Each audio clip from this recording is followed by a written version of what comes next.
السلام عليكم ورحمة الله وبركاته. أهلا بيكم معايا في قناتي وصفة هايلة، وكل عام وأنتم بخير. النهاردة هنعمل أحلى طبق فول للسحور. هنعمله بطريقة سهلة وبسيطة، هيعجبك جدا إن شاء الله.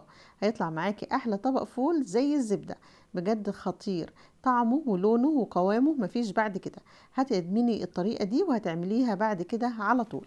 لو لسه ما عملتيش الفول لغاية دلوقتي ومتأخرة زي كده، اعملي الطريقة اللي هنعمل بيها النهاردة، بجد هيطلع معاكي في منتهى الروعة. هيعجبك ويعجب أولادك. بشوية ملح وكمون بس من غير أي إضافات هتعملي أحلى طبق فول.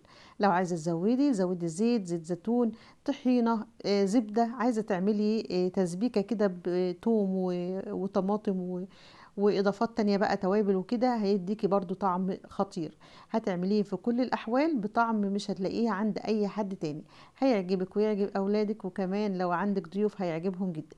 يلا بينا نشوف الفيديو. وقبل ما نبدأ، ما تنسيش لايك للفيديو لو اول مرة تشوفوني. ما تنسوش تشتركوا في قناتي وتفعلوا الجرس عشان يوصلكوا كل جديد ان شاء الله.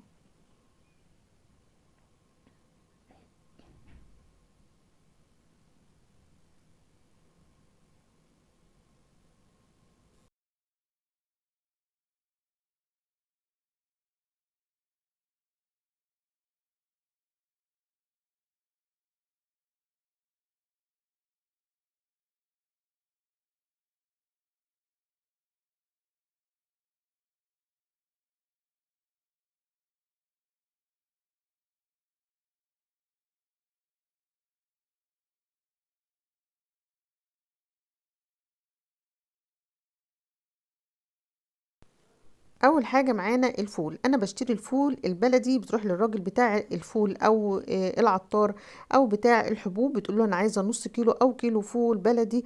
بتلاقي حبته كبيره نوعا ما، مش صغيره، وكمان لونه بيكون فاتح مش غامق زي بعض انواع الفول.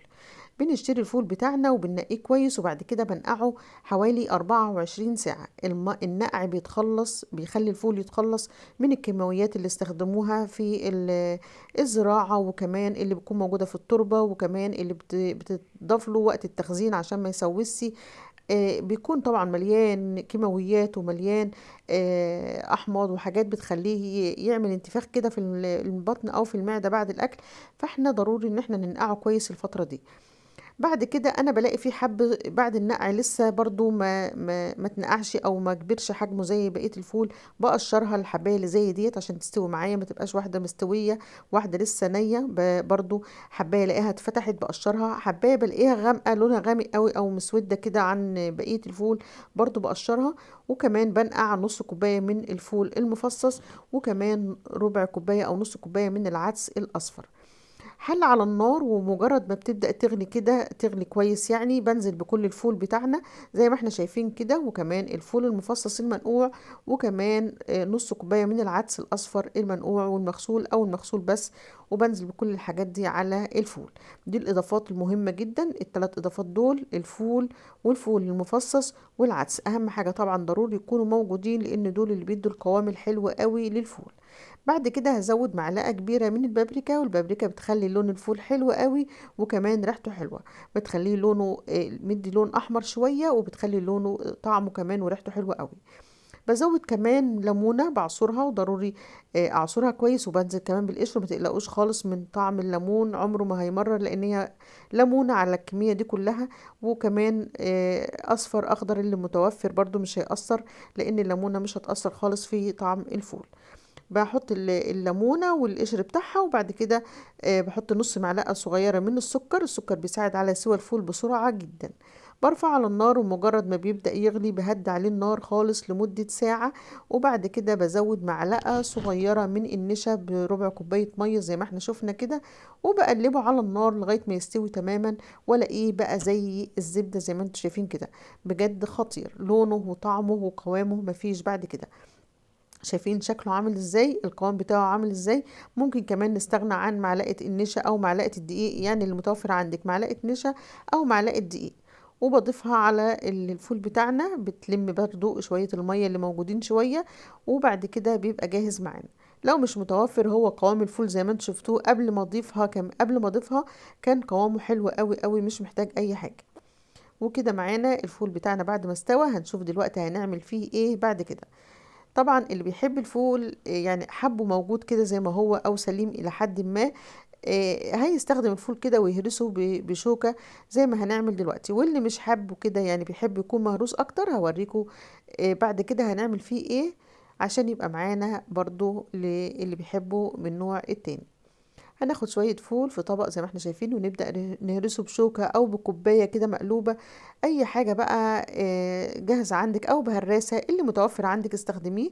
هزود معلقة صغيرة او نص معلقة من الملح حسب كمية الفول او حسب الحدق بتاعه اللي انت بتحبيه.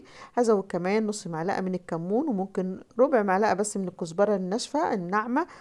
وهزود زيت عادي، زيت ذرة، زيت زيتون، نص ليمونة، وهقلب. ده طبق الفول المخصص اللي يعني مفيش اسهل من كده ويديك طعم مفيش بعد كده.